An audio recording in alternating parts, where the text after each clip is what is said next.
Bom dia, vamos iniciando o nosso tempo hoje, onde nós vamos continuar a nossa lição sobre caos na família, segunda lição no caso, né, já. Só fazer um ajuste aqui no som, porque agora começou a fazer o que eu queria fazer antes e alterei aqui. Vai entender a tecnologia. Muito bom, agora sim.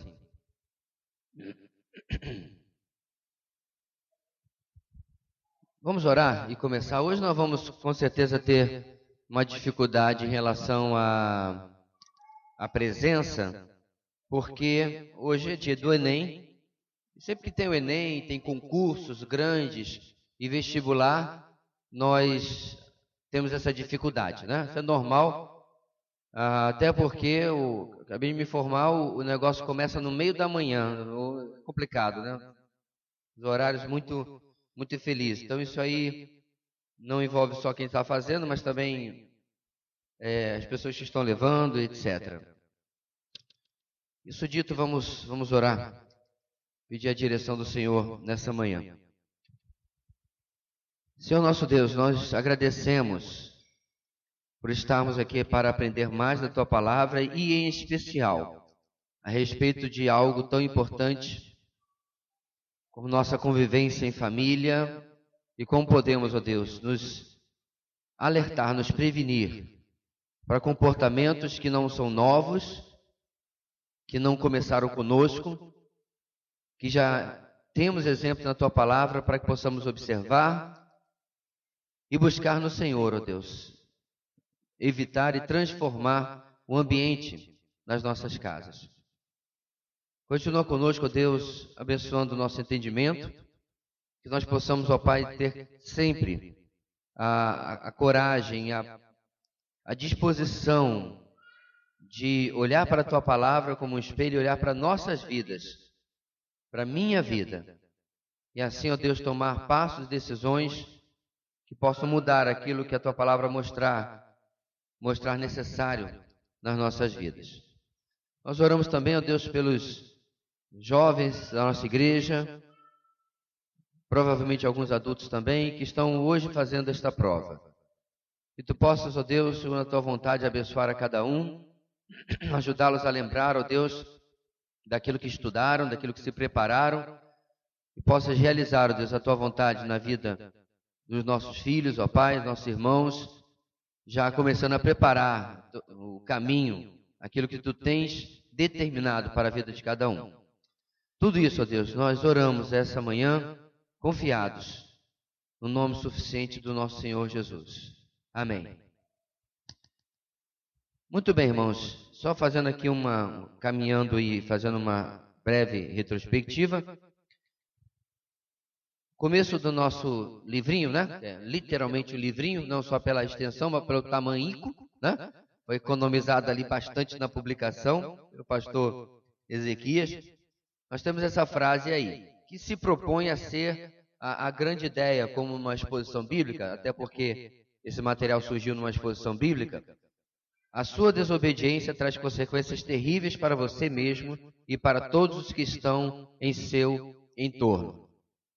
Na palavra de Deus, irmãos, é claro que nós podemos aprender através de exemplos positivos. E nós temos muitos.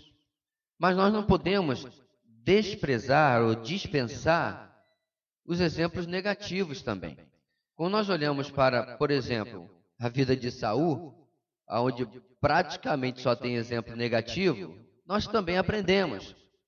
No sentido que nós aprendemos o que não fazer. Nós aprendemos como não nos comportar. Então, os alertas que Saul recebe, os avisos que ele recebe da parte de Deus através, em especial do profeta Samuel, serve para nós como um grande alerta. O Novo Testamento fala isso, que o que foi escrito para nossa advertência. Por quê? Porque a história de Israel, na prática, irmãos, é uma história muito mais de fracassos do que de vitórias. É triste falar isso, mas é fato. Só você pegar a lista, por exemplo, dos reis. Israel não teve nenhum. E Judá teve uma meia dúzia de reis bons, aos quais nós podemos aprender ou copiar alguma coisa, se for o caso. Então, nada mais lógico do que as desventuras de uma família bastante disfuncional servirem para nós como alertas também. E aí, na semana passada, nós começamos a ver no primeiro capítulo que a desobediência impõe um rito macabro. Toda desobediência tem uma etiqueta de preço. Em outras palavras, é a lei da semeadura, né? O que a gente semeia, a gente vai colher. Muita gente gosta de usar essa lei, essa expressão, quando pensa em coisas boas, especialmente em alguns círculos, a questão financeira. Mas essa lei também se aplica a coisas não boas, a coisas ruins, que infelizmente é o caso que está acontecendo aqui na família de Isaac. E nós vimos então dois primeiros pontos na semana passada. Primeiro, a desobediência magoa o coração. E segundo, a predileção é desastrosa. Começamos a falar sobre a desobediência em geral, especialmente na pessoa de Esaú, que toma decisões na sua vida contrárias à orientação que Deus estava dirigindo à sua família, em primeiro lugar, mas também nem consulta, nem participa com o seu pai, em especial, seus pais, sobre aquilo que iria decidir. Eu me refiro ao versículo que narra que ele toma duas mulheres que não são da família dele, como Isaac fez com Rebeca, sua mãe, e ele não consulta os seus pais. Lembrando que nós reforçamos semana passada, irmãos, que havia sim um entendimento de que a família deles tinha algo diferente, tinha algo especial. Como é que nós sabemos disso? Porque quando Abraão vai tomar um filho uma esposa para seu filho Isaac, ele recomenda ao servo que ele encarrega: vai lá com a nossa família. E aí, era de se esperar que a mesma coisa acontecesse com os filhos de Isaac, e isso não acontece. Inclusive, quando Rebeca vai mandar seu filho para longe, isso é mais à frente da nossa narrativa, para onde que ela manda? De novo, para a casa de Labão, o seu parente. E nós tratamos semana passada também sobre a questão da predileção, ou seja, a preferência entre filhos. Claramente, era uma casa dividida, né? Do filhinho da mamãe e o filhinho do papai. O filhinho da mamãe era o mais tranquilo, era o mais gentil, né? Era o fisicamente menos beneficiado, digamos assim, não era um cara grande, caçador, quase um bicho, né? Peludo e tal. Não, mamãe gostava do lado bonitinho, né? E tal. Já papai gostava do machão, que caçava. Isso, irmãos, não passa desapercebido pelas crianças e nem por filho algum. Então, é um alerta que muitas vezes nós não percebemos como sendo válido. Isso, com certeza, é mais difícil quando nós temos apenas um ou dois ou três filhos. Eu não sei se facilita, porque se você lembrar da família mais à frente, a família do próprio Jacó, pois ele não vai fazer a mesma coisa.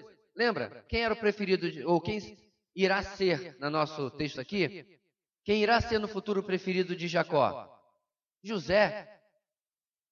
Se eu fosse neopentecostal, eu já diria que isso é maldição hereditária, porque já está repetindo a próxima geração. Não, isso não tem nada de espiritual, não. Não tem demônio envolvido. Isso é erro que a pessoa observou e repetiu. É aquela pessoa que tem um pai abusivo, que bate na mãe, odeia aquilo e depois ele faz o mesmo.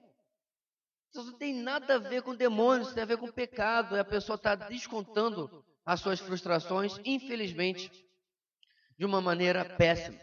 A nova vida em Cristo nos possibilita, inclusive, irmãos, esse é um bom parênteses, a reescrever aquilo que nós observamos de errado na vida dos nossos pais. Porque deixa eu lhe apresentar uma novidade, se ela for novidade para você. Seus pais não são perfeitos. Eles erraram na sua criação. Eles também acertaram na sua criação. Então, como seres inteligentes, especialmente com a mente renovada pela palavra de Deus, eu tenho condições de observar e dizer assim, poxa, meu pai agiu errado, eu vou agir de outra forma. As pessoas fazem isso mesmo sem Cristo, quer ver só? Quantas vezes você já ouviu alguém falar, eu não bato nos meus filhos porque eu apanhei muito, meu pai batia muito e batia até doer. Quem já ouviu alguém falando esse tipo de coisa? Ele interagiu de maneira totalmente errada com aquilo que ele viveu. Ele entendeu que a disciplina física é sempre mal aplicada e é sempre errada. Irmãos, eu estou falando disso de gente, inclusive, que já se converteu, que eu tive que sentar e dizer, meu irmão, minha irmã, só porque você viu maus exemplos em casa, isso não significa que isso não pode ser aplicado de maneira correta. E aí eu mostrei a palavra de Deus e tal, e foi todo um processo para a pessoa compreender que aquilo que estava na palavra de Deus não era aquilo que a pessoa havia vivido em casa. Então, meus irmãos, nós podemos, tal e qual poderia ter acontecido nesta família, ter lido os maus exemplos do passado e ter aprendido a fazer de uma outra maneira. Hoje, nós vamos continuar debaixo desse mesmo capítulo e caminhar mais 2 divisões.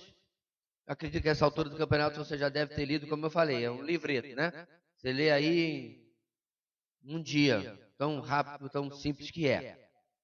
Nós vamos para o ponto 3, que é o seguinte. A mentira cobra um alto preço. A mentira cobra um alto preço. Quando nós falamos de mentira, a síntese que nós podemos tratar é o que está nessa frase de baixo. Quando a mentira entra na porta da família, paga-se um alto preço por isso. Eu ainda não conheço nenhum contexto em que mentira seja vantajoso. Ora, seria diferente dentro da família? Seria diferente aonde nós devemos ter segurança, proteção? Todas as bênçãos e benefícios que Deus planejou que uma família pudesse ser na minha vida, não conseguirá ser se nós tivermos um ambiente de mentira, um ambiente de falsidade. Mentira, porém, é muito mais, meus irmãos, do que falar algo que seja contrário à verdade. Mentira não é apenas e unicamente o ato de contar, olha, Joãozinho, você foi à padaria, eu te dei R$5, era R$3 o pão, cadê o troco? Ah, mas tinha um chiclete. Eu perdi. Se a gente já está se entregando aí, não, pode não, mano, assim fica difícil. Essas mentiras são óbvias, são até infantis, pelo menos se espera que aconteça só entre criancinhas, né? Mas eu quero expandir aqui, irmãos, e a lição vai expandir a todo tipo de falsidade e comportamento que é o contrário daquilo que se esperaria na relação entre marido e mulher, na relação entre pais e filhos, na relação entre irmãos. São todas as máscaras, são todas as falsidades que nós devemos examinar a nossa vida e expulsar do meu comportamento e do comportamento de qualquer outra pessoa dentro da nossa casa. Caso contrário, um preço alto vai ser pago. Por quê? Você já teve alguém que mentiu repetidas vezes para você?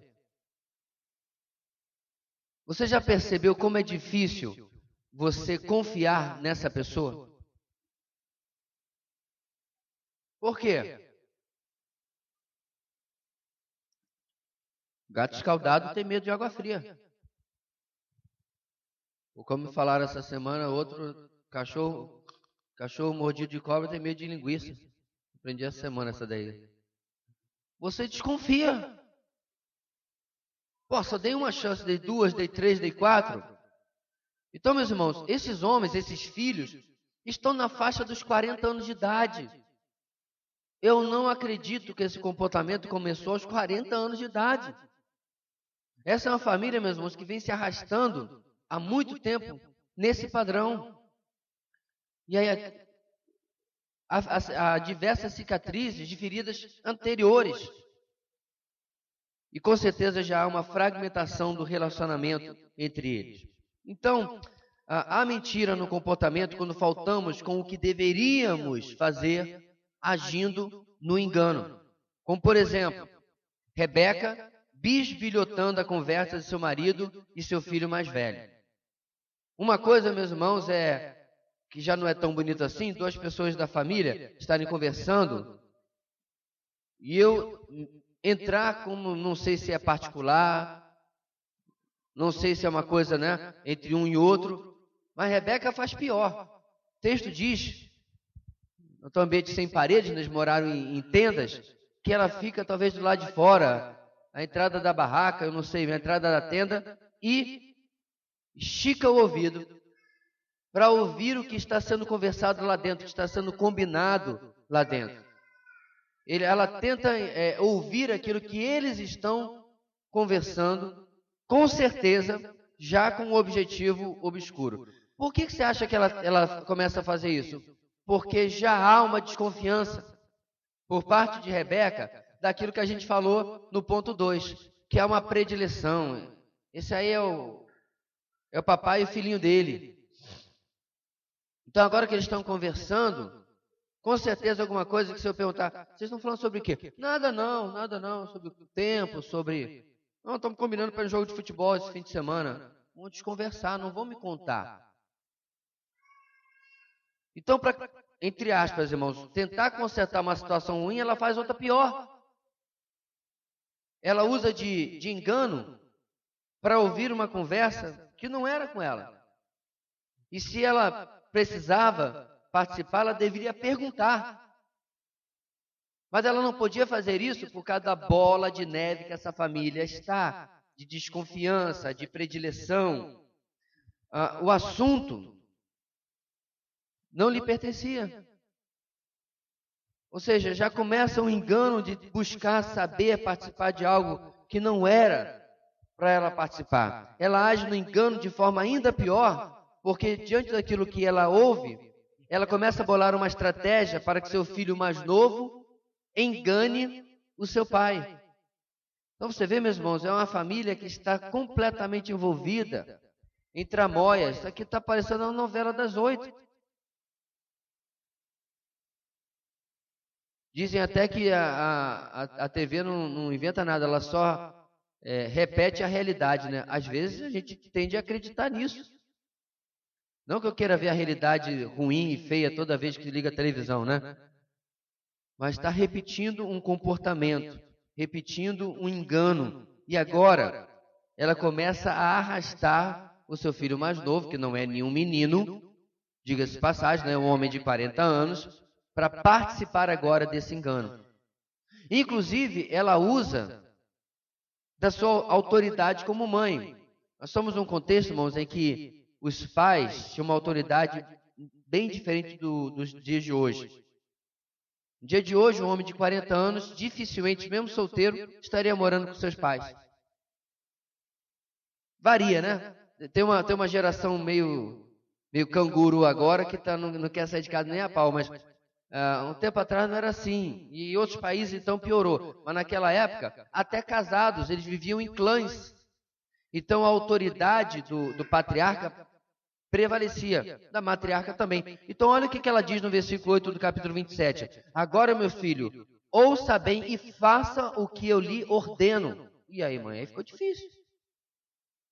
Ficou difícil eu dizer não, porque eu dei a carteirada, né? Puxou a sua autoridade. Irmãos, é tanta coisa que está errada aqui. Vamos falar sobre esse eu lhe ordeno? Eu sou obrigado a obedecer uma autoridade que me manda fazer alguma coisa errada? Sim ou não, irmãos? Não, claro que não. Eu não sou obrigado a obedecer uma autoridade que me manda fazer uma coisa errada. Talvez isso possa me custar o emprego, talvez possa me custar até uma surra. É uma criança, né? Crente, mas criança, tem um pai incrédulo, que faz aquele famoso, né? Tocou o telefone, pai, é para você, diz que eu não estou. Pai, eu não posso mentir. Talvez possa lhe custar uma surra. É uma escolha de fazer o certo ou obedecer e fazer o errado. Ou seja, Jacó não era obrigado a atender a sua mãe. Então você percebe, irmãos, que o engano não estava só do lado de Rebeca. Jacó não é vítima. Jacó nunca poderia ter dito, não, Deus, foi a minha mãe que me induziu, foi a minha mãe que me conduziu a fazer isso. Porque, na verdade, ele percebia que aquilo era vantajoso para ele. Tempos anteriores, o que ele fez com seu irmão Esaú?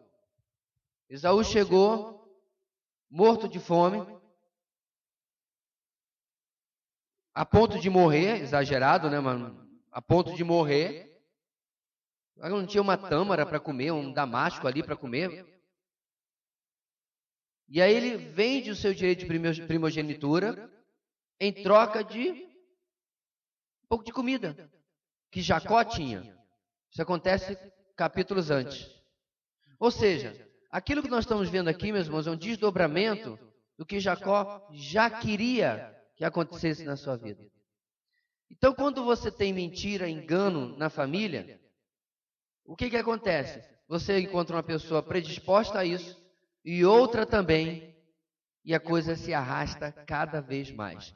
Um exemplo, um casal que viva de aparências. Eu não estou dizendo um casal que vive com problemas, porque aí eu estaria falando de 99,99% dos casais do planeta Terra.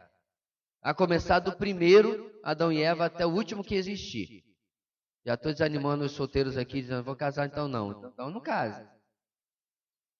Tá? Você está achando que você vai ser um cartão postal, foto de casamento a vida inteira, então não é um casamento não. Isso não é o que eu estou falando. Eu estou falando sobre você ter problemas, aí você senta e resolve. Eu estou falando de pessoas, meus irmãos, que já desistiram. E às vezes cristãos, que já desistiram de resolver. E vão viver anos e anos e anos de aparência. Uma vez no programa de humor, um casal desse foi visitar o filho. Aí estava aqui o marido, a esposa, o filho aqui no meio.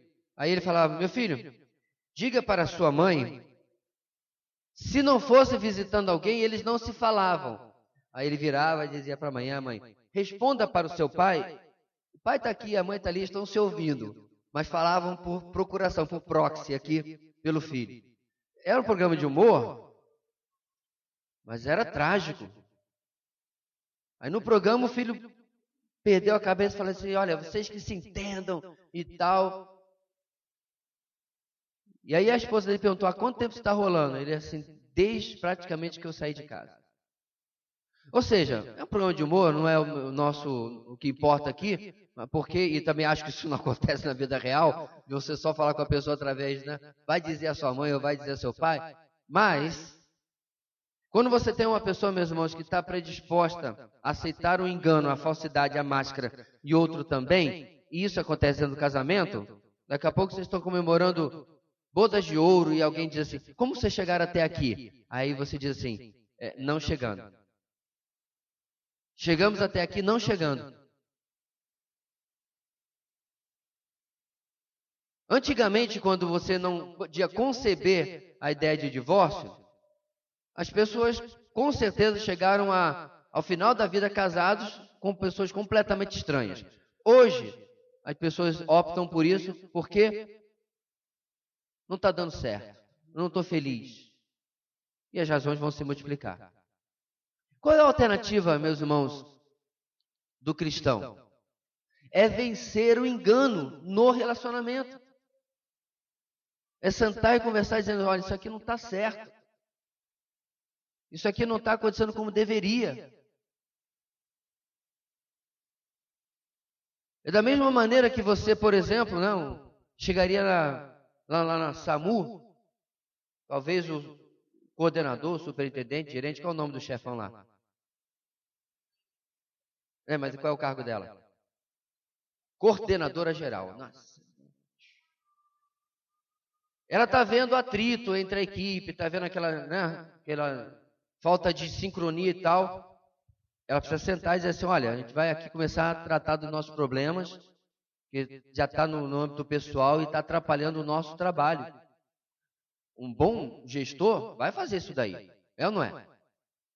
Talvez se você tiver lá na loja duas pessoas que não se bicam, e um fica tentando atrapalhar o outro, você senta e diz assim, olha, ou vocês aprendem a se bicar ou os dois vão para a rua. Ora, você não pode demitir ninguém dentro de casa. Bem, às vezes demitem, né? Mas eu me refiro a um lar cristão. Você não pode demitir ninguém dentro de casa, mas você precisa, às vezes, como gestor, sentar e dizer assim, vamos conversar. Uma vez, quando eram pequenos, estavam lá meio que as turras, eu falei assim, agora vocês vão ficar abraçados aí até eu dizer que não vai mais. E se reclamar, vai ficar um dando beijinho no outro. Mas eles eram pequenininhos, né? Não tinha muito o que conversar não, porque... E agora um vai pedir desculpas ao outro. Não dá para fazer isso com Esaú e Jacó. Mas dava para ter sentado e se conversar as diferenças. Irmãos, os problemas entre esses irmãos e o problema entre esse casal era algo não tão difícil assim de perceber. E nós temos que tomar cuidado, irmãos, de que a nossa vida não se torne objetivada por coisas que não deveriam ser os nossos objetivos reais. Estamos juntos por causa dos filhos, para ver se dá um futuro para eles. Isso não é projeto de casamento. Estamos juntos para prover para o futuro deles. Isso não é projeto de casamento. Até porque um dia, o último bacuri vai sair pela porta. E aí você vai se tornar aquela sogra chata que toda hora está lá na casa do seu filho. Ou você vai se tornar aquele sogro chato que está toda hora, filha, vamos ali, vamos acolá.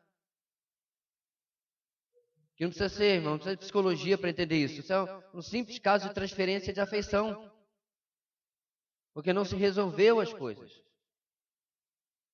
Famílias disfuncionais acontecem pelo engano que vai se perpetuando na vida dessas pessoas.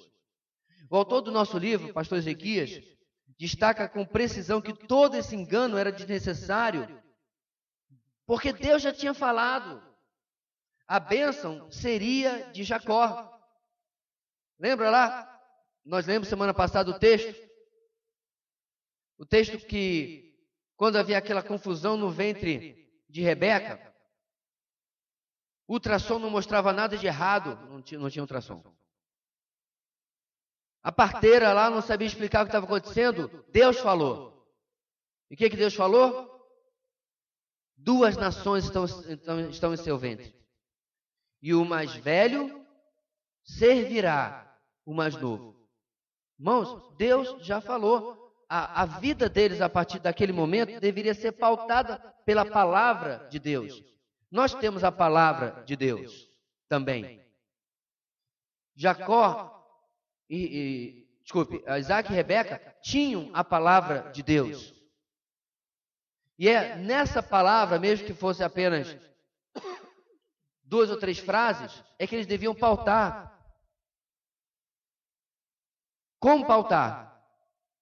Isaac deveria pensar, eu não terei preferências porque Deus já falou. Eu vou preparar o meu filho mais velho para o fato de que ele não vai desempenhar o papel que a tradição, que a sociedade acha que ele deve como filho mais velho. Porque Deus já falou. Irmãos, eu não tenho a mínima ideia de como Deus ia realizar isso se as pessoas aqui não tivessem atrapalhado. Eu não sei. Eu realmente não tenho a mínima ideia. Se Deus ia se revelar a Jacó e mostrar o plano dele para ele, ele teria que combater Esaú para assumir esse direito. Eu não tenho a mínima ideia. Eu sei de uma coisa, que o nosso Deus nunca mente. E que ele iria realizar exatamente aquilo que a sua palavra falou para Isaac. E eles precisavam apenas confiar, e tudo isso que eles estão fazendo era desnecessário. Bastava eles acreditarem no que o Senhor havia dito antes dos gêmeos nascerem. Ou seja, o mais velho servirá o mais novo. No nosso livro nós temos uma citação de Watchman Nee, que é um cristão que passou a maior parte da sua vida numa prisão chinesa. Watchman Nee escreveu: Jacó foi uma pessoa que usou a sua própria força para ganhar o que Deus já queria dar a ele. Achei essa frase ótima. Jacó era uma pessoa que usou da sua própria força para ganhar o que Deus já queria dar a ele. Será, meus irmãos, que nós agimos assim de vez em quando? Será que nós temos sido movidos pela nossa própria força, por fazer aquilo que nós queremos, tentando nos apropriar de coisas que talvez ou Deus não queira, ou que Deus queira que sejam nossas de outra maneira? Preciso tocar aqui de vez em quando em coisas delicadas, mas quando um jovem e uma jovem transam antes do casamento, alguém pode me citar aquela passagem bíblica onde Deus proibiu o sexo? Alguém pode me citar, por favor? Está lá em Acrescentares de Heresias, né? Tem a passagem bíblica, irmãos, onde Deus proibiu o sexo? Tem a passagem bíblica onde Deus disse que o sexo é alguma coisa pecaminosa ou suja? Sim ou não, irmãos? Bom, falou em sexo, todo mundo fica calado, né? Não. Deixa eu dar uma novidade aqui. Todos aqui estão aqui hoje presentes por causa de sexo. Viu? A não ser que você tenha sido feito num tubo de ensaio. Caso contrário, você está aqui hoje porque papai e mamãe um dia estiveram juntos numa cama. Então não estou falando de nada aqui que seja novidade. Eu não posso falar disso aqui lá na classe da tia Glaucia, né? Ou seja, meus irmãos, qual é o meu argumento aqui? Por que jovens continuam buscando usufruir uma coisa que Deus disse? Eu já vou dar para você. Eu já vou abençoar você com isso. E trazem tristeza, trazem o peso que o pecado traz sobre as suas vidas. Porque nós sabemos, irmãos, que muitas vezes há uma ilusão na cabeça da pessoa de que aquilo vai lhe trazer uma satisfação que depois não traz satisfação alguma. Que é exatamente a especialidade do pecado, né? Prometer uma coisa, mas não conferir, não entregar aquilo que promete. Então você vê, meus irmãos, não é uma realidade tão longe do que está acontecendo com Jacó. Meu filho, faça o que eu te ordeno, mas minha mãe, você já não me contou que quando nós estávamos ainda para nascer, Deus falou isso, isso e isso? Este homem de 40 anos de idade poderia tranquilamente dizer: minha mãe, eu quero esperar o que Deus tem para mim. E eu não preciso desse subterfúgio. Eu não preciso enganar meu pai para usufruir isso. Mas como nós bem sabemos, ele vai junto com a ideia da sua mãe. Incrivelmente, Jacó tenta, pelo menos por um breve momento, ele vai com a sua mãe, mas antes disso ele tenta recusar a sugestão dela. O que ele faz para tentar fazer isso? Ele diz que, olha, se meu pai descobrir, eu vou ser amaldiçoado. Foi uma tentativa meio tosca, né? Meio sem muita força. Ele diz, olha, e se meu pai me apalpar? Vai parecer que estou tentando enganá-lo, fazendo-o de tolo. Em vez de bênção, trarei sobre mim maldição. Esse é o versículo 12. Inclusive, ele usa nesse versículo uma palavra semelhante ao nome dele. A palavra Jacó significa enganador, mas no sentido daquele que puxa o tornozelo do outro. É aquele que derruba o outro por baixo. Não é aquele que dá um ataque frontal, aquele que é franco, mas aquele que de forma de subterfúgio trapaceia e tira a vantagem do outro para tomar a sua vantagem. Jacó. Agora, por que cargas d'água alguém daria o nome desse para o seu filho? Não sei. Não tenho a mínima ideia. Hoje em dia, como você falasse, qual é o nome dos seus filhos? Essa aqui é Judas e Jezabel. Por que alguém daria o nome de Judas e a filha Jezabel? Né? Sabendo do que está na Bíblia. Não, pastor, mas tem outros 2 Judas que são bons. O Judas Tadeu e o Judas irmão de Jesus. Mas tem os cariotes, né? Só lembra dele. Irmãos, sério, eu não conheço um brasileiro chamado Judas. Esse nome, ele é usado no mundo de fala inglesa, né? Tem até um ator famoso, Jude Law, que o nome dele é Judas. Mas no Brasil, eu não conheço ninguém. Conhece alguém chamado Judas? Alguém conhece? Sério? Caiu em desgraça. E Jezabel? Alguém conhece alguém chamado Jezabel?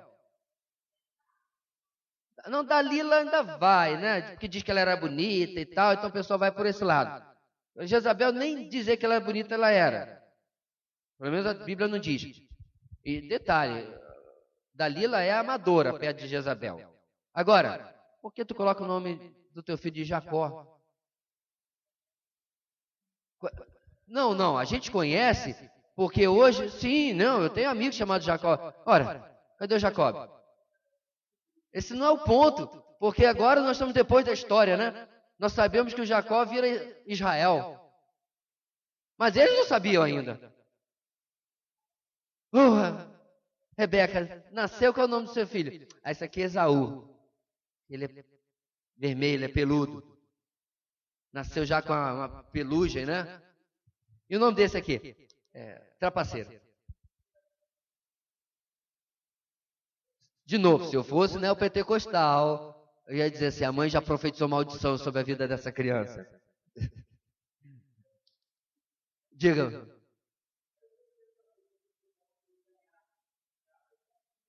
Não, o significado vem da raiz da palavra mesmo. Certo? É porque, na verdade, é o tipo de palavra que tem mais de um significado. Ele pode significar apenas aquele que passa à frente, suplantador, né? Que aí ameniza. Então, por exemplo, o time que hoje está em segundo lugar vai suplantar o que está em primeiro. Entendeu a referência? Bom entendedor, basta, né? Então, Jacó passará a Esaú. Então, assim vai. Mas também tinha o significado que eu acabei de mencionar. Por isso que, no texto que ele fala para a mãe dele, versículo 12, eu não sei, meus irmãos, se ele não percebeu, o mesmo que ele tenha percebido foi aí um ato da soberania de Deus, ele fala, olha, vai parecer que estou tentando enganá-lo. Na revista atualizada diz, se não me engano, eu pareceria ao meu pai como um enganador. Está no substantivo, né? O nome dele está ali. É a mesma raiz. Com certeza, nesse sentido aqui, não é de suplantador, mas é aquele que trapaceia para poder passar à frente.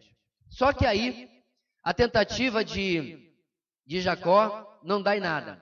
Por quê? A mãe dele diz o quê?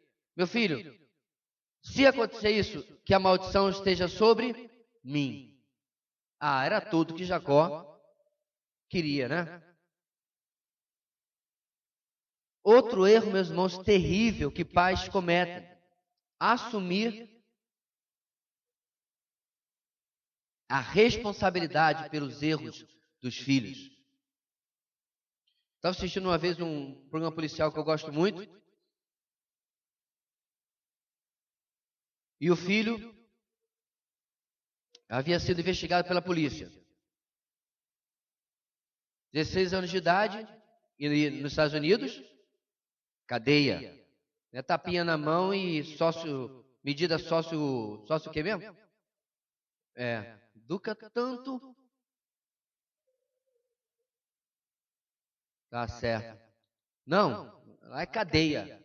Se Deus quiser um dia no Brasil ainda vai ser. Não estou me referindo, irmãos, para roubou uma maçã, não. Estou me referindo a crime hediondo. Estupro, assassinato. Isso não é uma criança. Isso é um ser humano que entende exatamente o que fez. Esse é um assunto para um outro fórum. O ponto aqui, meus irmãos, é que no episódio, o menino de 16 anos havia cometido um assassinato. O pai tentou assumir o lugar dele. Réu primário. Ia ter uma série de atenuantes e tal. E ele chega a argumentar com a esposa. Eu vou sair de lá com 50 anos de idade. Nosso filho vai perder toda a sua juventude. Enfim. Alguém pode dizer assim, poxa, que pai, né? Não, irmãos. Isso não é um exemplo de um bom pai. Isso é um péssimo exemplo de pai. Porque está possibilitando o seu filho a começar a sua vida baseado em uma mentira. E de não assumir a responsabilidade por aquilo que fez. E começar a perceber, ou ter a noção da lei, de que ela pode ser maleável ou mexida para me beneficiar. Esse aqui é o problema de Jacó. Minha mãe, se eu for pego, eu seria amaldiçoado. Não, meu filho, a maldição vai ficar sobre mim. Então tá tudo bem. Filhão, né? Irmãos, lembrando que maldição naquele contexto era levado muito a sério. De novo, não tem nada a ver sobre praga, rogar praga. Eles compreendiam, meus irmãos, que a autoridade de pai e mãe, tanto para a bênção quanto para a maldição, era algo sério. Por isso que nós estamos nesse problema aqui sobre a bênção que Isaac iria dar. Porque apesar de Jacó ter comprado a primogenitura da parte de Esaú, Esaú ainda acreditava que ele podia receber a bênção de seu pai.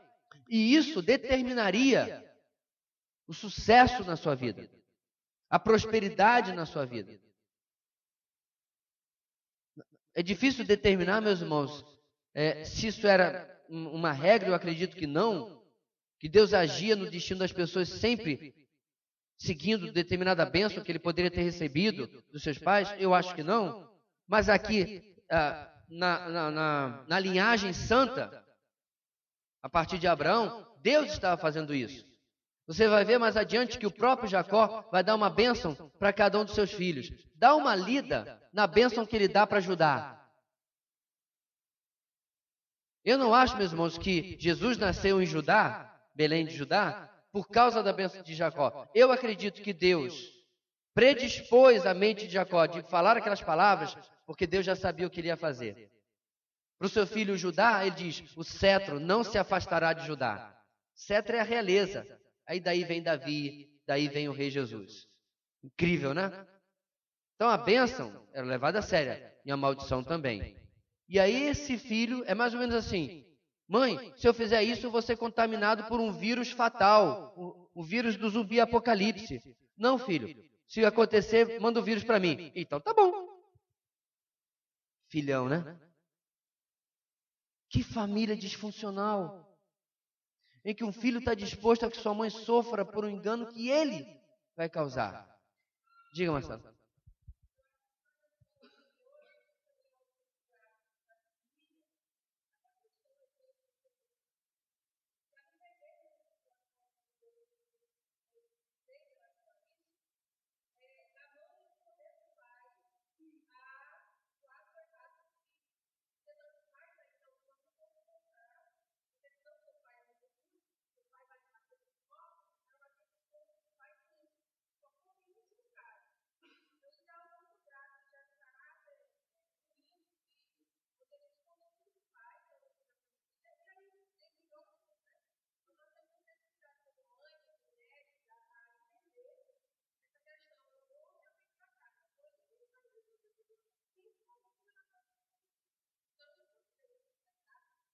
Só repetindo aqui, não sei se vai sair suficiente para sair na gravação.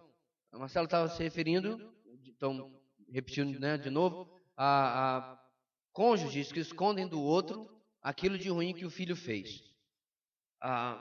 Qual é a alternativa correta em relação a isso? Se há situação em que a mãe já deve disciplinar, né? O pai chegou em casa, ele precisa receber um relatório. Por quê? A criação é uma coprodução, a criação de filhos. Então, se você, mãe, está convivendo em casa, né? Se você fica mais em casa e está convivendo com um projeto de Jacó aqui, um Jacózinho, aí o pai chega em casa, não está sabendo de nada. Aí o filho, e aí, papai, tal, todo feliz da vida, né? E aí, filha, meu pai, meu filho, ó, que exemplo que é, olha, que criança maravilhosa. Aí, de repente a mãe está lá assim, mas ele não sabe da missa a metade. Então conte a missa para ele, ué. Conte. Em particular, diz assim, olha, ó, vou conversar com você, ó. Fulaninho fez isso hoje. E aí o homem, e eu concordo com a Marcela, né, não é para sair de lá, deixando a mulher, já sai, desabotou no cinto. Complicado, né? Nós vivemos em extremos, irmãos, na sociedade. Porque, infelizmente, tem gente que não sabe disciplinar fisicamente, surge a versão Maria da Penha que é a lei da palmada, né? A Maria da Penha para as crianças, né? Gente, desculpe que é um péssimo exemplo, porque obviamente você não bate uma mulher de jeito nenhum. Não há disciplina física no casamento. Eu estou me referindo a uma lei que é criada para tentar corrigir um erro, mas acaba impedindo qualquer coisa. Eu vi um vídeo essa semana da mãe que estava, quando recebeu um processo, que bateu com um cinto no filho, menino de 9 anos sai para vender drogas. 9 anos de idade. Aqui é corretor. Estava roubando os familiares para comprar droga e para vender droga. Eu não estou justificando, irmãos, o negócio da corrente, mas tem que estar no lugar daquela mulher para saber o que ela está vivendo. O Conselho Tutelar não quer saber do que ela está passando. E detalhe, o Conselho Tutelar já foi levar a criança na casa porque pegou roubando na loja das Americanas. Enfim, voltando para o nosso trilho aqui, a necessidade de haver comunicação entre cônjuges sobre o que está acontecendo na vida dos filhos. Ah, pastor, meu marido não se importa, ou a minha esposa não se importa. Isso não é o seu problema. Nunca use, meus irmãos, um erro, uma falha do seu cônjuge para justificar que você não está fazendo a coisa certa. Essa é a pior estratégia que você pode seguir. Pois é, né? Quando seu pai chegar, você vai ver. E aí sobra exatamente esse relacionamento doentio, em que a criança, ou até mais velho, vê o pai só como uma espada, né? E aí também é muito complicado. Bem, então Rebeca disse para o seu filho que ela vai se lançar sobre a espada, sobre aqui a maldição, caso aconteça. Vamos falar sobre Rebeca mais um pouco, irmãos. Rebeca em grande parte, o exemplo da mulher de Provérbios 14:1. O que diz Provérbios 14:1? A mulher sábia edifica a sua casa, mas com as próprias mãos a insensata derruba a sua. Provérbios 14:1 é um texto que precisa ser conhecido e decorado. No melhor estilo da poesia hebraica, do contraste, coloca duas realidades, uma oposta à outra. A mulher sábia e a mulher insensata. Uma edifica e a outra derruba. É tão interessante que a ideia de edificar realmente é colocar tijolo sobre tijolo e erguer alguma coisa. E a outra faz o quê? Empurra e derruba tudo aquilo. E é óbvio, meus irmãos, que o sábio de Provérbios não está falando sobre construção civil. Ele não está falando que a mulher sábia é uma engenheira civil, uma mistura de engenheira civil, mestre de obra e pedreiro. E a mulher insensata é uma mistura de cupim, broca e reto escavadeira. Não é isso. Não é a casa de verdade. É a nossa família. Porque você pode estar vivendo em um palácio no Garden Park, Paraviana, ou caçaria, se preferir, qualquer coisa lá para aquele lado, e a família ser um desastre, né? E você pode estar morando no condomínio Macuxi, lá no Hélio Campos, e tem um lar que é um exemplo de estrutura bíblica. Então não tem nada a ver com a casa, tem a ver com os integrantes da família e, no caso, o papel dela. Agora, tem que dar um pouquinho de atenção ao comportamento de Rebeca aqui, peço às irmãs sua compreensão, que depois vai sobrar perna manca para todos os outros lados também, como já tem sobrado, tem sido igualmente distribuído. Mas vamos dar uma atençãozinha à Rebeca aqui. Como é que a Rebeca nos ensina como destruir a sua casa em 5 passos? Eu lembrei daquela série de mensagens, né? Como se tornar um fariseu. Como destruir a sua casa em 5 passos? Primeiro, seu marido não pode confiar nela. Ela é, meus irmãos, uma mistura de espiã, né, sabotadora, dentro da sua própria casa. Seu marido não pode confiar nela. O marido dela é um homem velho agora, cego,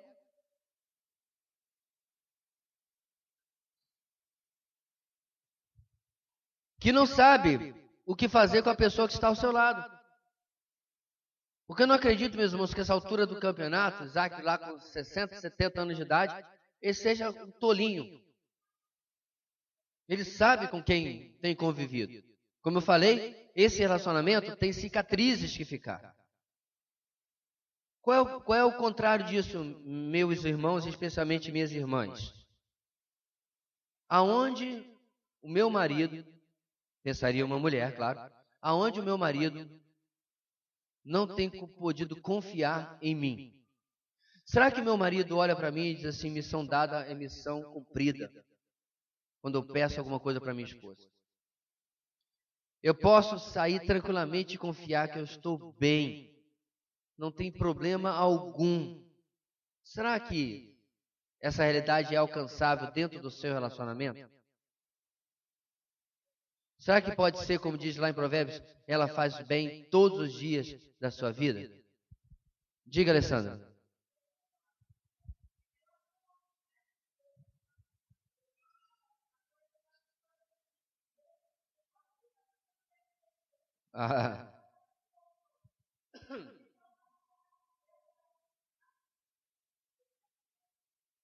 Veja bem, pergunta da Alessandra para sair na gravação, ela era essa promessa de Deus para Isaac, aquela história de amor linda, né, com o servo de Abraão e tarará, que o pessoal até prega uns absurdos, que o servo de Abraão é o Espírito Santo, Rebeca é a noiva. Por isso que eu não sou aliancista, começa a inventar moda e acaba não sabe onde para a alegoria, né, onde começa a realidade. Sim, a história é bonita, só que você tem que compreender que mesmo as mais belas histórias que Deus faz, ela faz com pecadores. E se você lembra bem, Rebeca, já lá na casa de seu pai, já dá umas provas de que alguma coisa não está muito bem. A narrativa dá um pulo no tempo. Você não vê o que acontece nessas dezenas de anos entre a chegada dela na casa de Abraão, né, para desposar a Isaac, inclusive sua mãe havia morrido, lembra disso? Mãe de Isaac. E agora que nós estamos vivendo. E a gente só pode, minha irmã, conjecturar, né? Ao meu ver, Rebeca carecia de um coração obediente à palavra do Senhor. O que eu sei que é meio genérico, mas isso retrata muito a nossa realidade. Por que que eu não trato a minha esposa como eu deveria? A Bíblia diz que eu devo tratar e trato como eu desejo. Eu quero obedecer a minha vontade e não a palavra de Deus. Entende? Essa semana, meus irmãos, numa conversa com um casal, vem aquela frase que eu penso assim, Deus dá aquele momento e diz assim, olha, eu estou te dando isso aí para ajudar esse casal, mas só eu que estou te dando, viu? Porque tu não ia produzir isso sozinho, não. Eu tenho absoluta certeza que eu podia sentar e dizer assim, agora eu vou produzir aquela citação que vai ser top, não vai sair. Sai naquele momento, irmãos, de clara iluminação, inspiração não, né? Já acabou. Iluminação do Espírito Santo. E a frase é a seguinte, que um cônjuge deve se importar mais naquilo que o seu cônjuge desobedece a Deus, desagrada a Deus, do que aquilo que o seu cônjuge desagrada a ele mesmo. Você entendeu? O que deve mais me incomodar na vida do meu cônjuge é naquilo que ele desagrada a Deus, não naquilo que ele desagrada a mim. Ele vai desagradar a mim de vez em quando porque ele não fez a comida que eu pedi, ou não foi pagar aquela conta que eu dei para ele pagar, e as coisas do dia a dia. Ou falou comigo de uma maneira que não deveria falar.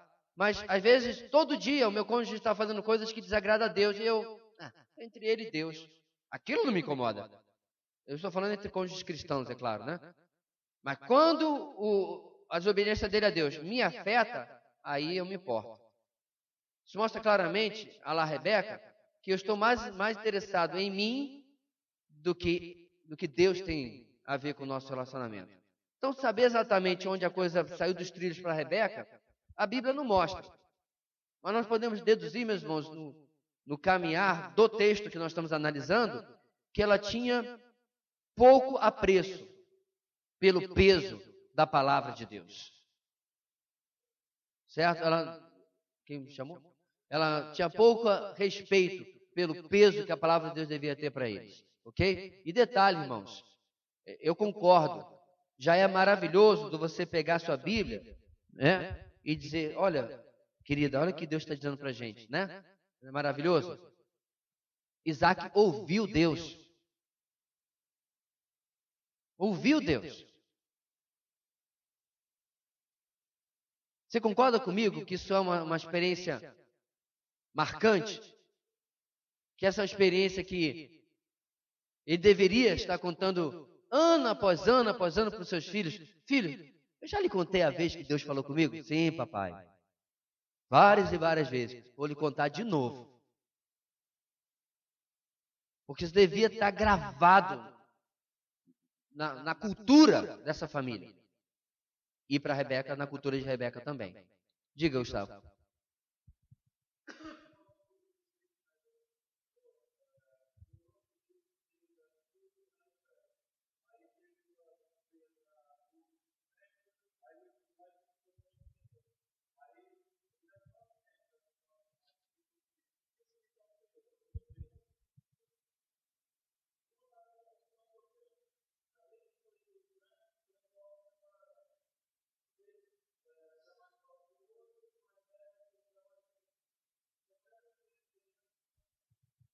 Sim, eles já sabiam desde da gestação quem iria servir quem e o futuro como seria.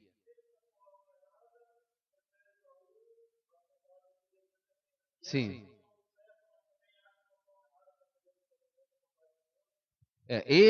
Os dois obedecem a palavra. Eles obedecem a palavra porque não segue aquilo que havia sido determinado por Deus, certo? E elas obedecem a palavra porque Deus, eu perdi a parte em que Deus disse assim, e Rebeca me ajudará a cumprir isso. Tem essa parte aí? Tem não, né? Muito menos Rebeca vai me ajudar a cumprir isso através do engano. Tem isso aí? Tem não. Então os dois são desobedientes à palavra, com certeza absoluta. Quem? Você está se referindo se por acaso Deus já havia planejado cumprir a sua vontade através da desobediência?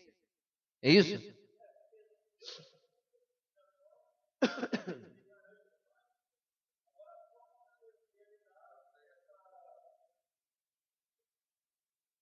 Olha, eu entendo assim.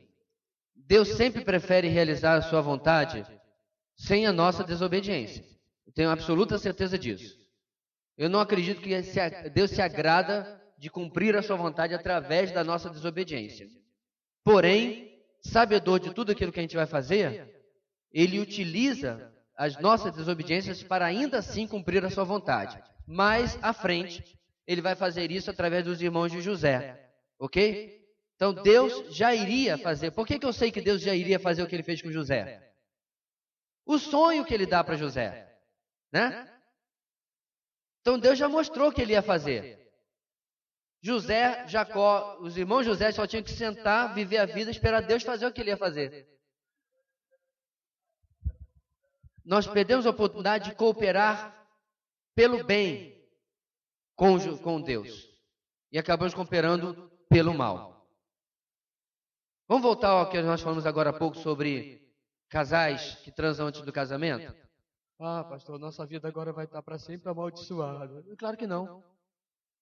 Deus é especialista, meu irmão, em transformar péssimas decisões em bênção na vida daqueles que se arrependem. Olha aí outra frase, ó. Eu não queria essas coisas não, moço. Eu posso lhes garantir. Quando sai assim, anota aí, porque depois não vou lembrar mais nada. Deus é especialista, meus irmãos. Olha para a palavra.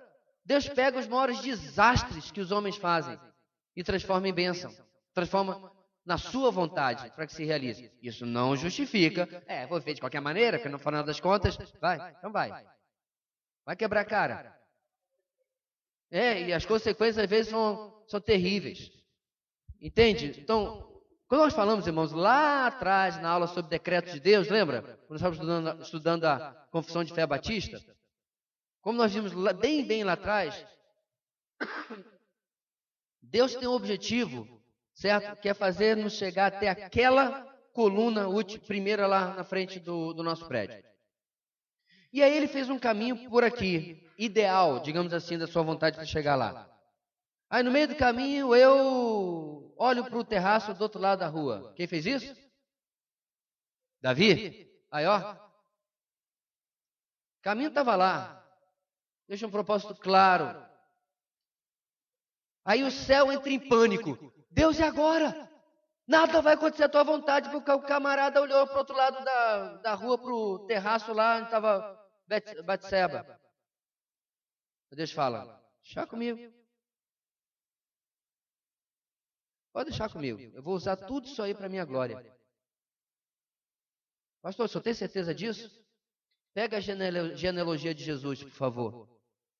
Você vai encontrar lá um homem chamado o quê? Salomão. De quem que ele era filho mesmo?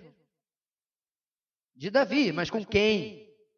Batseba. Inclusive, a genealogia diz, Salomão, o filho que lhe deu Batseba. Leia lá o evangelho. Deus inspirou o evangelista para escrever de propósito aquilo lá, para mostrar quem é que está no controle da história. Aliás, meus irmãos, se você ler a Bíblia e não perceber que Deus está fazendo assim, ó, conduzindo a história para acabar em Jesus, você não leu nada.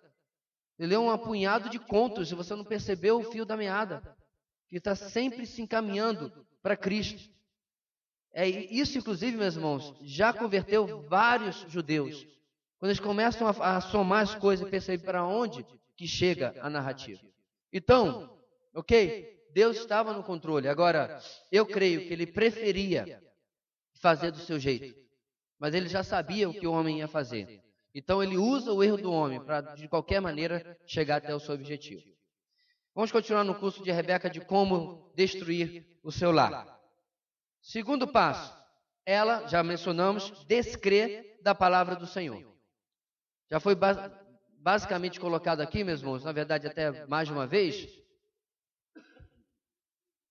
Isso não serve só para as mulheres, para nós também homens. Meu irmão, acredite radicalmente na palavra de Deus.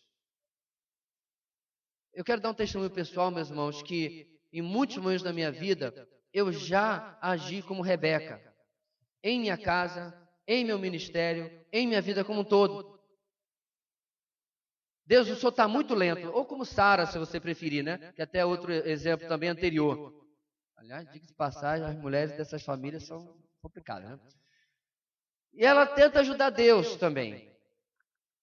E, meus irmãos, a diferença é como você para, põe em ponto morto, puxa o freio de mão, sai do carro, vai para o banco do carona e faz aquela oração: Senhor, eu quero lhe pedir perdão. Porque durante este ou muito tempo na minha vida, eu sentei ali no teu lugar. E a pior coisa, meus irmãos, na nossa vida é que o nosso Senhor, ele é extremamente educado. Ele nunca vai abrir a porta do carro dizendo assim: você está no meu lugar, saia daí. Porque ele espera que nós cheguemos a essa conclusão. Agora, mesmo no banco do carona, de vez em quando a gente fica dando uma de GPS, né? Você sabe aquela história? Aquela pessoa que viaja com vocês e diz assim, ei, vira aqui que é melhor, faz não sei o que, não sei o que. Alguém já viu pessoa no cônjuge já, né? Faz tal coisa. Ou então nós fazemos pior. Pegamos o volante que está nas mãos dele. E a gente começa a tentar atrapalhar tudo de novo. Então, irmãos, diferentemente de Rebeca, acredite radicalmente na palavra de Deus. Quando Deus falar alguma coisa na sua palavra sobre o seu papel como marido, acredite, aquilo vai trazer bênção sobre a sua vida, sobre a vida da sua família. Quando Deus falar algo sobre o seu papel como esposa, acredite, cumprir aquilo trará bênção sobre a sua vida e a vida da sua família. E por que não estender? Filhos, quando a Bíblia falar alguma coisa sobre o seu papel dentro da casa dos seus pais, acredite radicalmente naquilo, porque trará bênção sobre a sua vida. Terceira, ela coloca os filhos à frente do seu marido. Os filhos à frente do seu marido. Por que os filhos? Porque ela já deveria, e eu creio que seria o ápice da nossa história, não seria ignorado, ter tratado a questão de como Isaac tem predileção por Esaú. Pastor, como é que o senhor sabe que ela não fez isso? Porque ela tinha predileção por Jacó. Eu acho, meus irmãos, o cúmulo da falta de semancol e hipocrisia, você confrontar o outro sobre alguma coisa que você claramente faz também. Ela não seria tola de dizer, já vai lá com o filhinho do papai, marido, Porque ela ia ouvir na mesma hora a mesma coisa de Isaac.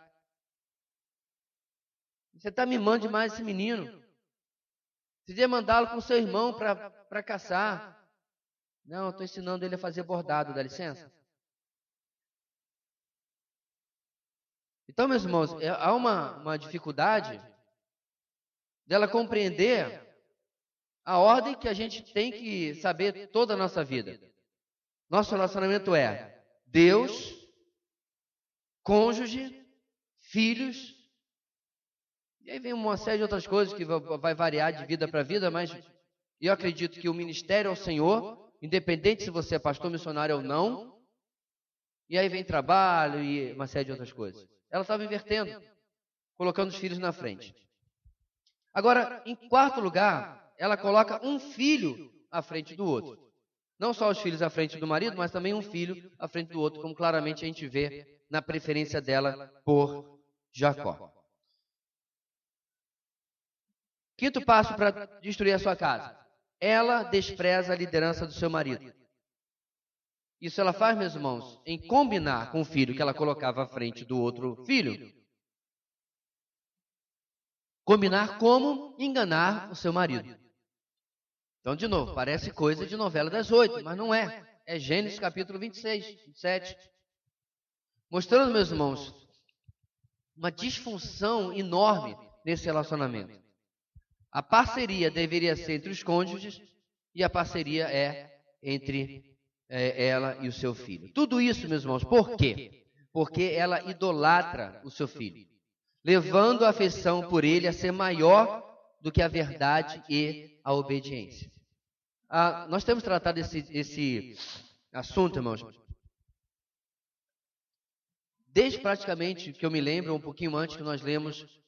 Se você não leu, a gente precisa urgentemente reabastecer a nossa livraria com ele, o livro Ídolos do Coração. Eu me lembro claramente na época, talvez seja necessário até alguns de nós lermos novamente, se você não lembra mais o teor do livro, como aquele livro foi marcante na vida de várias pessoas. Conversaram comigo e eu vi os compartilhamentos, né, no WhatsApp, como que revela que é fácil quebrar um ídolo de gesso, de madeira, mas esse põe fogo. Um ídolo de metal você derrete, um ídolo de gesso você quebra, né? Então você era católico, você era budista, você era sei lá o que, você era macumbeiro, aí você quebrou tudo aquilo. Só que o problema, irmãos, é que nós temos ídolos piores, nós ou de todos os seres humanos, do que uma mera imagem. E filhos são um perigoso ídolo. Eles são uma tremenda bênção. Na verdade, nós sempre temos esse problema. Quanto maior é a bênção do Senhor, mais risco ela sofre de ser idolatrada. Tá aí outra frase. Não é correto? Você está com a boca amarga, né? E tal. E aí, do nada, alguém diz assim, e aí, quer um chiclete? Você diz, ai, que bênção, é um chiclete. Aí você mastiga, depois joga fora, acabou.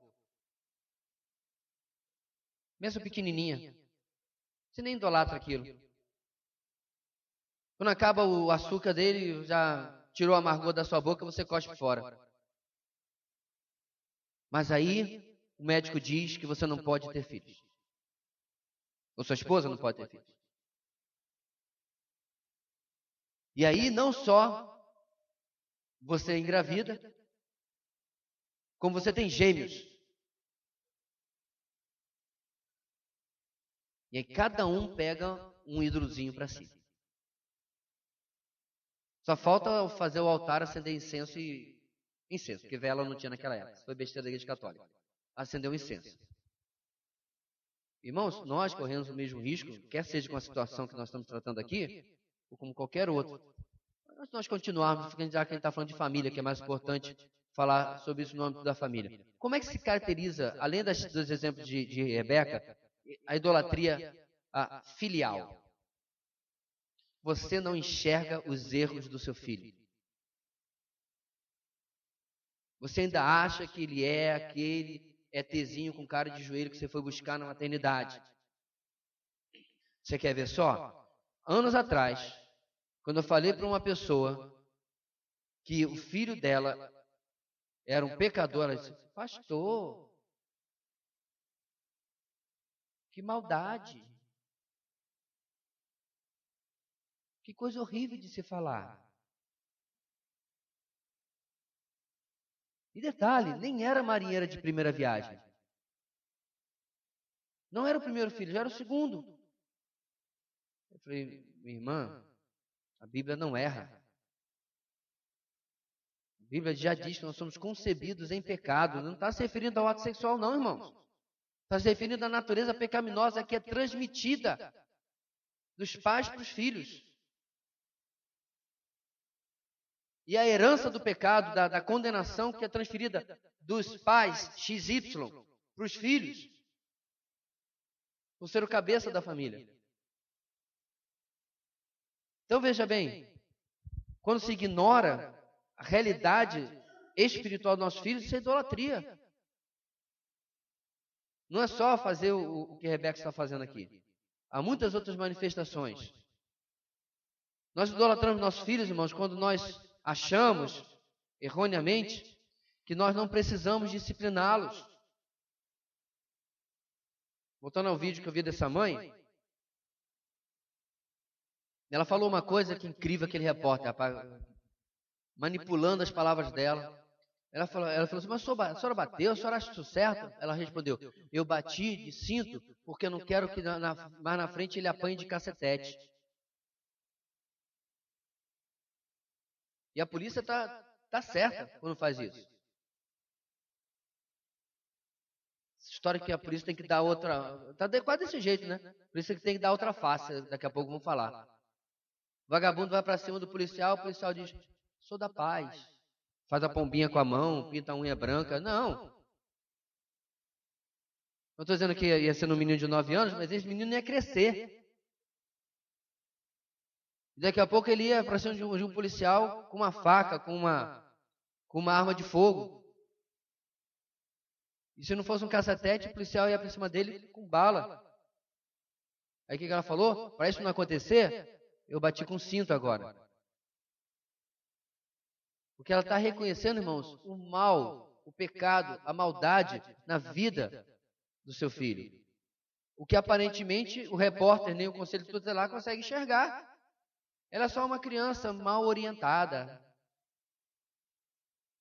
mal encaminhada, sabe lá o que pensa esse pessoal. Então, meus irmãos, essa idolatria vai se manifestar de muitas formas. Outro ponto importante. Por que tudo isso vai estar acontecendo? Um possível afastamento entre Isaac e Rebeca. A gente já tratou isso um pouquinho mais cedo, mas vamos ver mais. O que aconteceu? Com o surgimento do vazio afetivo, ela voltou seu afeto do modo conjugal, mudou o seletor para o modo maternal. O problema é que ela passou dos limites. Isso acontece muitas vezes, meus irmãos, em lares desfeitos, é verdade, mas não tem lar desfeito aqui. Isso não justifica nem lares desfeitos, e não justifica aqui também.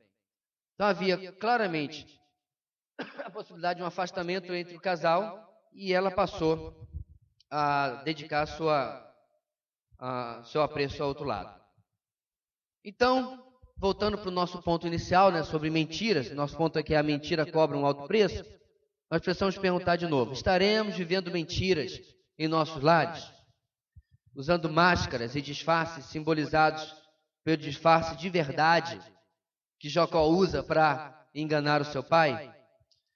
Com uma menina que saía de casa, por exemplo, vestida de forma recatada, de forma, né, moral, mas depois virava a esquina, encontrava suas amigas, tirava as camadas de cima e revelava roupas mais maneiras, mais atraentes. Isso é um fato verídico.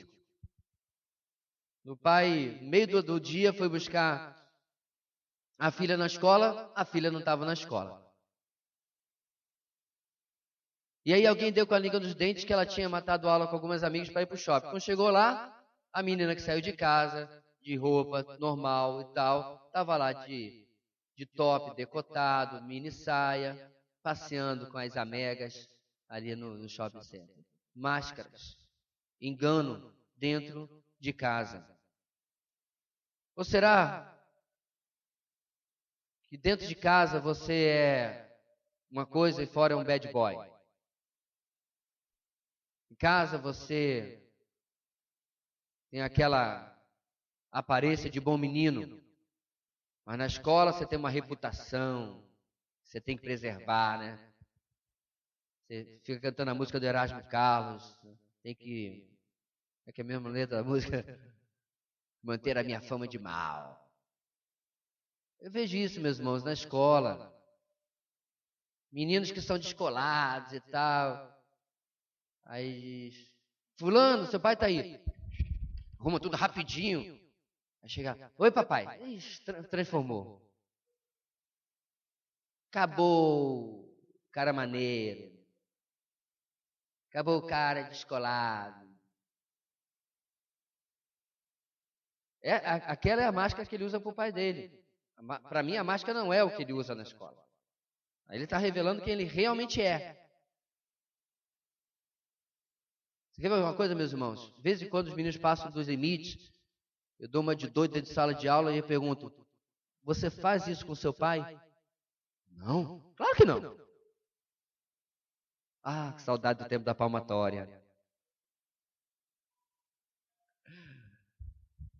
Né, Marcelo? Não dá vontade de vez em quando? Mãozinha aqui. Né, Sara? Cadê a sua professora também aqui?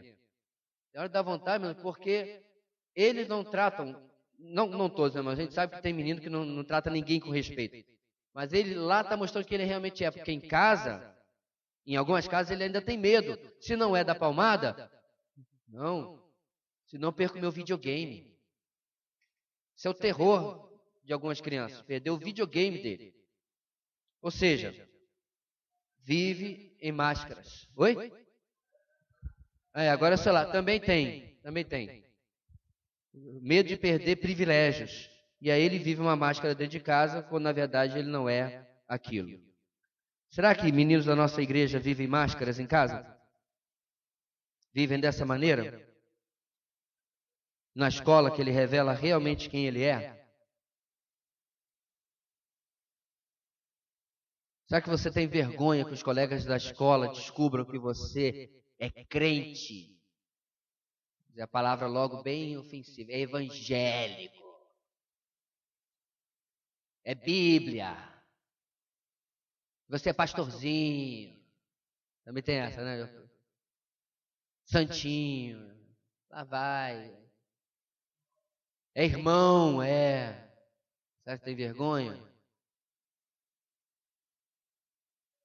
Aí na igreja vem com a camisa evangélica. Tinha uma camisa que eu queria vender aqui na igreja. Mandar fazer. Andar com Jesus no peito é fácil. Difícil é ter peito para andar com Jesus. Na missa evangélica você usa, né? Onde você pode. Na escola tem uniforme, então não tem como.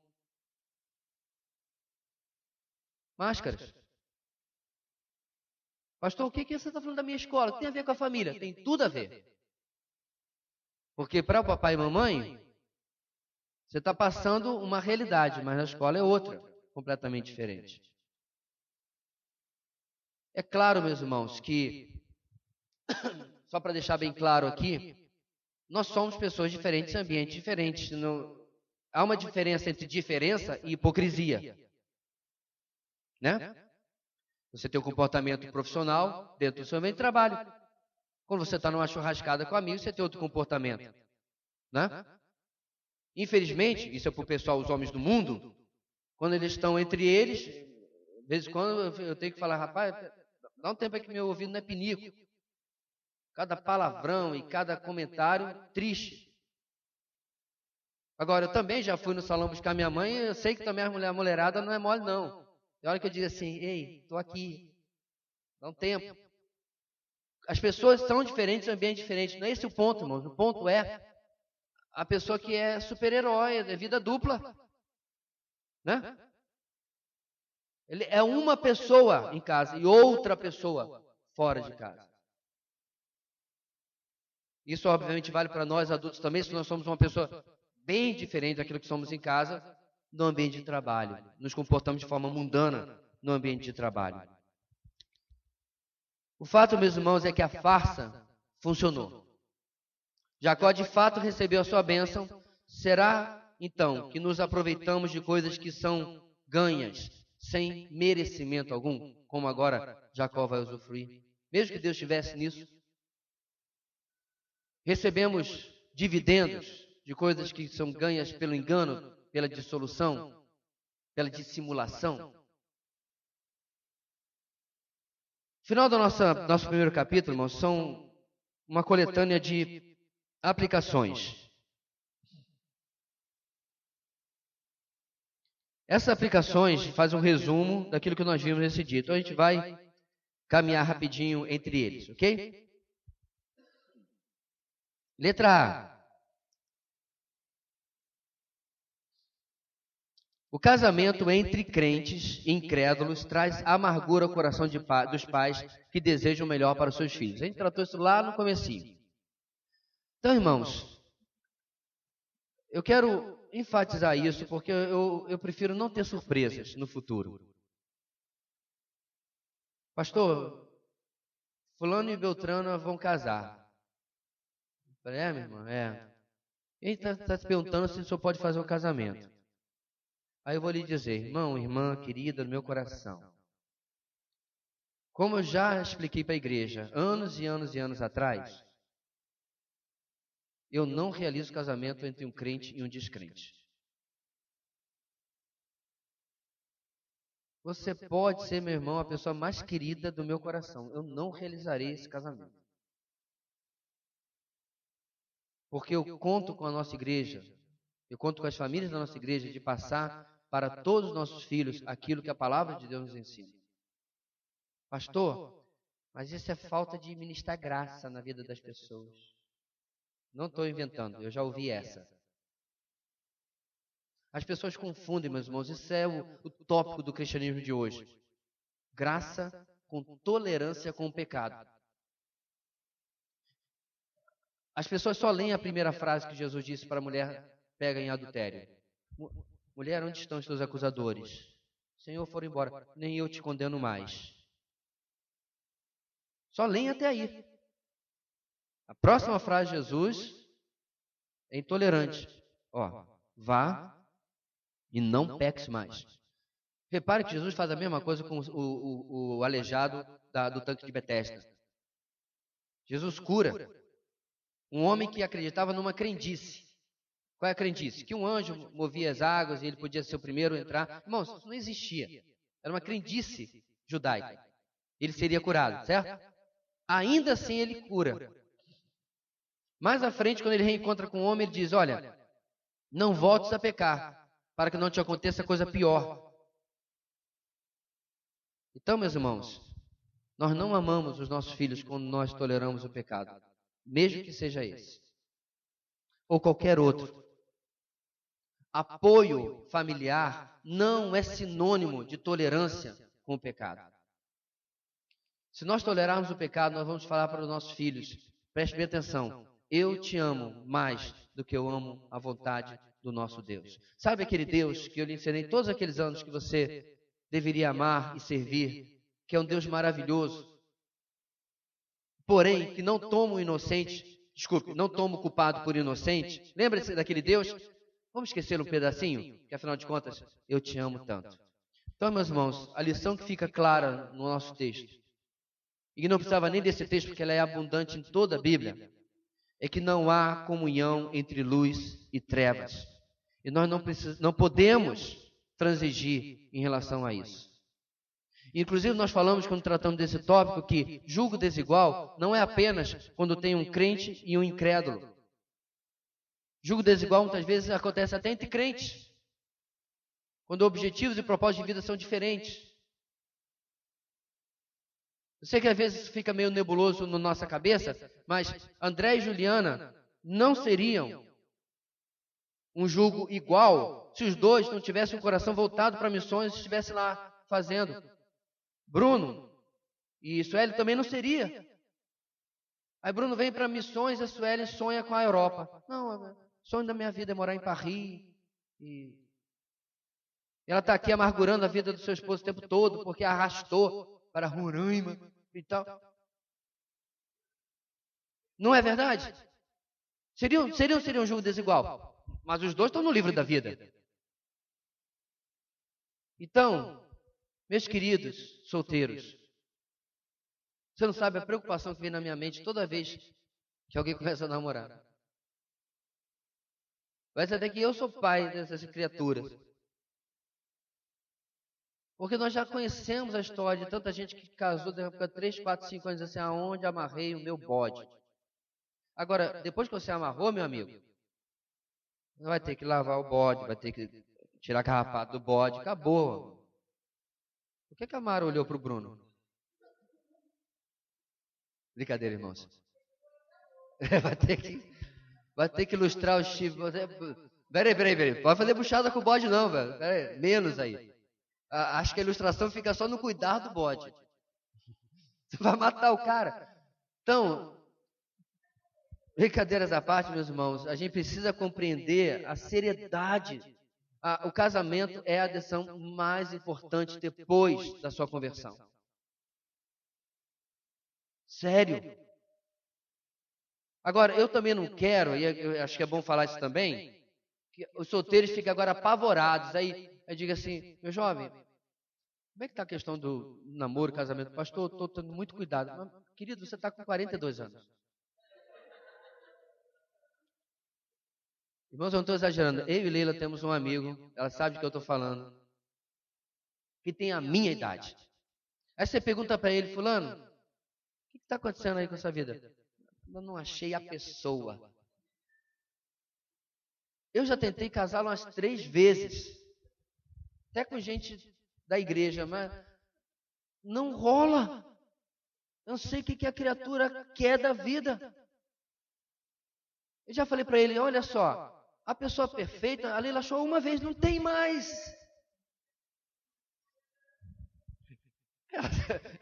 Ela está aplaudindo lá. A conta vai chegar. Eu sei que alguma coisa vai. Irmão, não tem tal pessoa. Gente, eu acho que Deus falou assim, olha, eu vou iluminar a cabeça de um cabra chamado David Harvey, que ele vai escrever um livro. Mas principalmente eu vou iluminar a cabeça dele para colocar no título desse livro o melhor título de livro conjugal que jamais foi escrito. Quando pecadores dizem sim. Esqueça casamento estragado, ou desculpe, casamento blindado. Esqueça até bons livros, como do Jaime Kemp, antes de dizer sim. Esqueça o sentido do título que eu estou dando, de melhor título de livro jamais escrito. Porque geralmente fala assim, como ter um casamento maravilhoso. Se eu fosse escrever um livro conjugal, ia mais por esse lado aí. Como ter a bênção de Deus no teu casamento. Você comprava esse livro, não comprava não? Porque várias pessoas que eu já indiquei o livro do David Harvey, a pessoa diz assim, esse livro é bom? Com a cara meio torta assim. Porque ele trata da realidade. De que a maravilha do casamento ainda compõe pessoas pecadoras. Então, letra B. Muitas vezes, tomamos decisões impensadas no presente que apresentarão um alto preço a ser pago no futuro. Qual foi, por exemplo, o alto preço na vida de Jacó? Teve que fugir para começar a conversa. Porque parece que Esaú não era um cara assim de... Quê? Não, vou te perdoar. Irmão, você só enganou meu pai, enganou a mim. Enganou todo mundo. Roubou a minha bênção. Mas eu estou lhe perdoando. Não, Esaú não era desse estilo. E ele, de novo, sua mãe envolvida, a gente vai ver isso ainda, e dá no pé. Você se lembra do reencontro dele com Esaú? O nível de humilhação que ele teve que fazer? Diz o texto que ele ia, andava, se ajoelhava, andava, se ajoelhava. E Esaú dizia assim, tá doido, né? O mais interessante, irmãos, é que quem carregou o peso foi Jacó. Aparentemente, Esaú, que eu nem sei lhe dizer se ele um dia foi convertido, aparentemente Esaú já não estava nem mais para ir, porque Deus foi misericordioso com ele, e ele diz, meu irmão, sejam as tuas ofertas para ti, eu tenho mais do que suficiente. Ele nem queria aceitar os presentes de Jacó. Está mais à frente, né, irmãos? Capítulo à frente. Mostrando, irmãos, que não havia, que há consequências, que carregam as nossas decisões. Letra C. Você tem honrado o seu esposo respeitando as suas decisões, ou, como Rebeca, você sempre está escutando, entre aspas, né, suas conversas para enganá-lo? O que é isso daí, irmãos? De novo, é a esposa que tem uma agenda alternativa para com o seu esposo. Que sabe, na mente, da liderança dele, mas na prática que é uma corregência, que é uma cogerência. Ela quer ser coordenadora adjunta. E na verdade, meus irmãos, eu acredito realmente que as esposas são coordenadoras adjuntas, são corregentes, são cogerentes. Acredito piamente. O problema é que elas esquecem muitas vezes do corpo na frente. E aí a coisa complica como complicou na vida de Rebeca também. Mais uma, letra D. Você ama seus filhos por igual ou tem os seus prediletos? Mas eu não tenho predileto nem entre os meus animais. Ontem a Isadora perguntou se a cadelinha era minha xodó. E outra não. Aí eu falei assim, não, fiquei com medo do poodle ouvir. Ficar traumatizado. Como que a gente pode ter prediletos entre seres humanos? Mas nós, às vezes, temos. O mais importante, meus irmãos, também, é bom ressaltar isso, não é só não ter prediletos, mas cuidar se os nossos filhos acham que nós temos. Né? Porque há uma diferença. Nós precisamos reafirmar os nossos filhos o nosso amor, nosso carinho. Mesmo quando ele diz assim, pai, não abraça, sabe? Tem na idade da aborrecência. Abraça. Aliás, geralmente chega na idade da aborrecência, tem aquela até alguém fez um quadrinho, porque na idade da primeira, da segunda infância, não tinha tempo para ele. E às vezes alguns pais querem correr atrás quando a coisa já está um tanto quanto perdida. E assim, meus irmãos, a gente precisa cuidar tanto de um lado, o nosso, como cuidar do outro também. Eu não consegui ainda fazer isso. Eu concordo que a vida dentro de uma comunidade de seminário ajudava bastante, mas os nossos professores, vários, tinham uma prática que era uma beleza se pudesse copiar exatamente o que eles copiavam.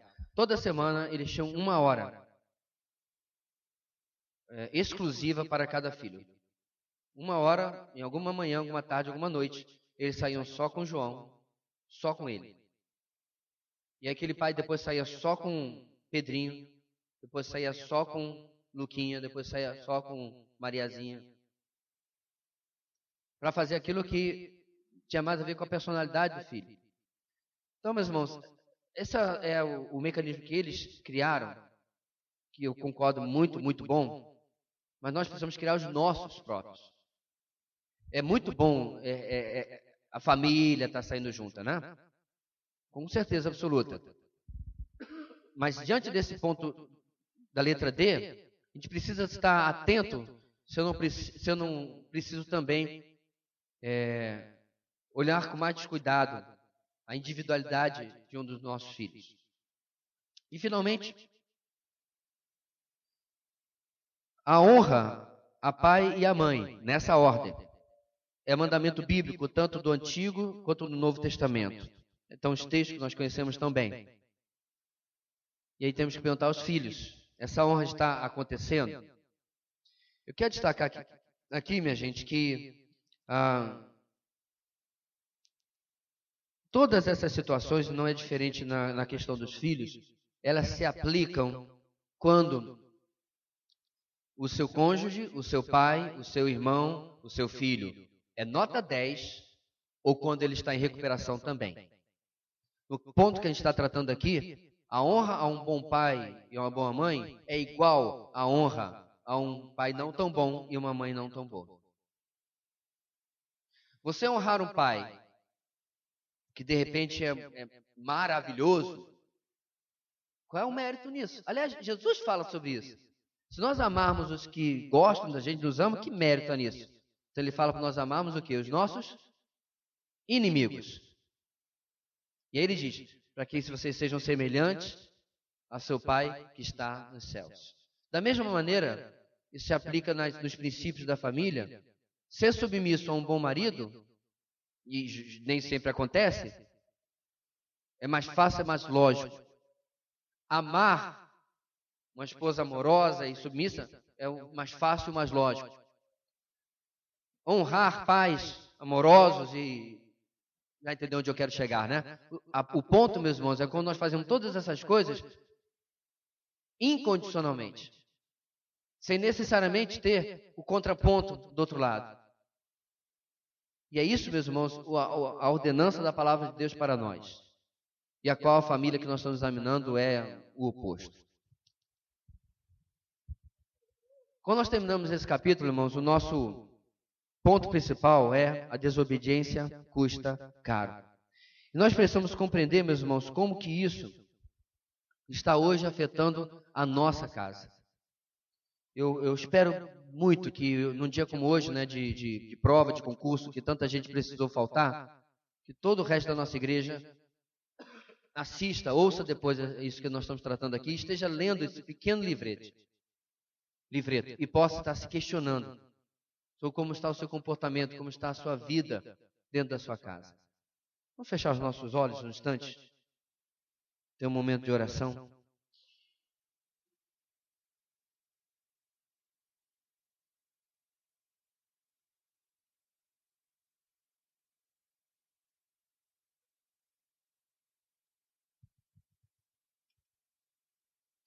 Senhor, nós precisamos que o Teu Espírito tome aquilo que nós ouvimos e nos ajude, ó Deus, a viver de maneira que agrade ao Senhor e que cumpra o contrário daquilo que os exemplos negativos que preservaste na Tua palavra nos falaram hoje. Ajuda-nos, ó Deus, para que nós possamos levar isso muito a sério. Que a nossa família, ó Deus, não é apenas, ó Pai, aquele tesouro que a gente fala de maneira romântica, mas é um verdadeiro tesouro. Um tesouro, ó Deus, de herança espiritual. Um tesouro, ó Deus, de herança eterna. Um tesouro que, inclusive, pode abençoar e enriquecer outros lares, os lares que virão de dentro do nosso. Que nós possamos, ó Deus, levar isso muito a sério, para que nós vejamos, ó Pai, nos anos que virão, caso o Senhor não volte agora, o teu filho não venha agora, nos anos que virão possamos ver com gratidão o legado que foi plantado através das nossas casas. Nós te agradecemos, ó Deus, pelo privilégio de ver a tua palavra nos alertando de coisas tão práticas e reais na nossa vida. Nós oramos hoje, ó Deus, por tudo isso, no nome de Jesus. Amém. Graça e paz da parte do nosso Senhor e Salvador Jesus Cristo. Amém, meus irmãos.